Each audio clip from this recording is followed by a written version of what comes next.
Hi, it's Trisha from Braveheart, where we're all about cultivating courage. The third component of a thinking environment is actually a product of the first two.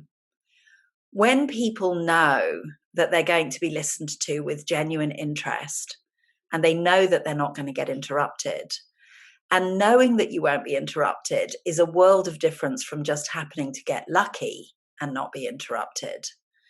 So when you know that people are going to listen to you with genuine interest and not interrupt you, and when you know that you're going to get a turn, a lot of what makes us uneasy starts to leave the system and be replaced with this beautiful component, the third component of a thinking environment, which is the component of ease.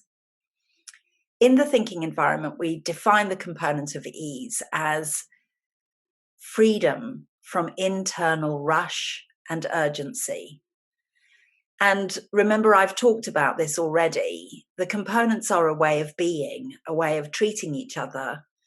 So the way we presence the component of ease for people is that we slow down and we actively connect with an internal experience of having time. And when we do that, what we communicate externally to the person that we're listening to is, I have time for you. I'm not in a hurry. I want to know what you think. And you'll remember I talked in the component of equality about keeping agreements and boundaries. So the really interesting thing about the component of ease is you don't have to have a lot of time in order to presence the component of ease. You can be clear with the person that you've got 5 minutes or 10 minutes. You can create the boundary of the time that you have. And then within that time that you have, you can settle back and communicate with your whole body, with your eyes and with your face. I'm here. I'm with you. I'm not distracted. There's nowhere else I'd rather be. And be at ease with that person so that they can also be at ease with themselves. And this is absolutely vital for the quality of thinking that we do.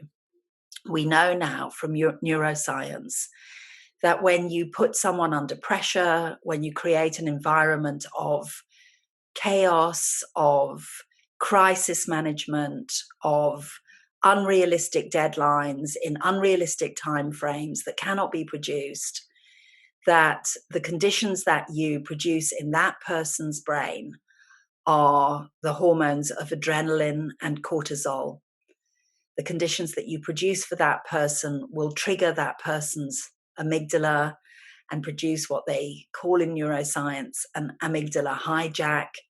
And under those conditions, that person literally cannot think for themselves.